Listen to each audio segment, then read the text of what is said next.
दोस्तों अभी तक की जर्नी से ये तो बिल्कुल क्लियर है कि इलेक्शन कमीशन के पास number of political parties registered हैं, जिनमें से कुछ पार्टीज ही ऐसी होती है जो नेशनल पार्टीज की कैटेगरी में शामिल होती है। लेकिन दोस्तों बची हुई रजिस्टर्ड पार्टीज का क्या? तो दोस्तों बची हुई रजिस्टर्ड पार्टीज को यह मौका मिलता है कि वो सेट क्राइटेरिया को फुलफिल कर स्टेट पार्टीज की कैटेगरी में शामिल हो जाएं और किसी भी पॉलिटिकल पार्टी को स्टेट पार्टी बनने के लिए स्टेट लेजिस्लेटिव इलेक्शंस में टोटल वोट्स के 6% वोट सिक्योर करने होते हैं और साथ ही स्टेट लेजिस्लेटिव असेंबली में 2 सीट्स भी सिक्योर करनी होती हैं।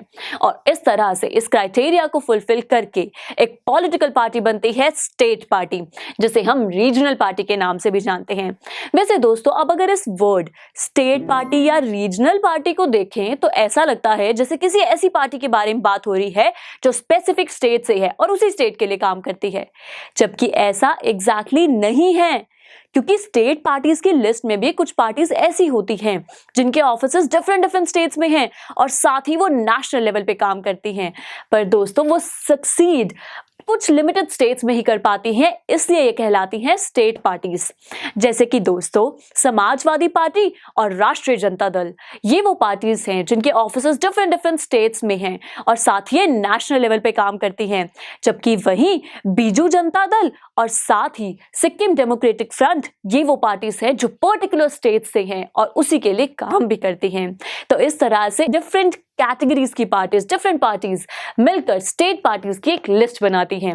वैसे दोस्तों पिछले कुछ टाइम में स्टेट पार्टीज नंबर और स्ट्रेंथ में इतनी ज्यादा बढ़ गई हैं कि अब तो नेशनल पार्टीज के लिए ये बहुत मुश्किल है कि वो मेजॉरिटी में इलेक्शंस को जीतकर लोकसभा में अपनी सीट्स को सिक्योर कर सके, क्योंकि अब हर स्टेट वाइज लोगों के पास इतने सारे ऑप्शंस हैं तो उनके वोट्स भी बढ़ गए हैं, उनके ऑप्शंस चॉइसेस बढ़ गई हैं, जिसकी वजह से अब नेशनल पार्टीज को स्टेट पार्टीज के साथ अलायंस बनाकर लोकसभा में अपनी सीट्स को सिक्योर करना पड़ता है।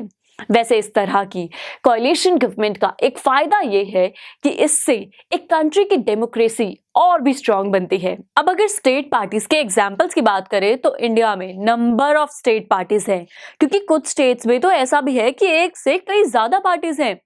लेकिन अगर मैं आपको इसके कुछ एग्जांपल्स दूं तो महाराष्ट्र से शिवसेना, उत्तराखंड से उत्तराखंड क्रांति दल और हरियाणा से इंडियन नेशनल लोक दल, ये कुछ एग्जांपल्स हैं स्टेट पार्टीज के। दोस्तों इसी के साथ हमने कवर कर लिया है आज के लेक्चर को। अब नेक्स्ट लेक्चर में मिलकर बात करेंगे पॉलिटिकल पार्टीज के चैलेंजेस के बारे में। तो अब मिलेंगे नेक्स्ट लेक्चर में। Thank you for watching.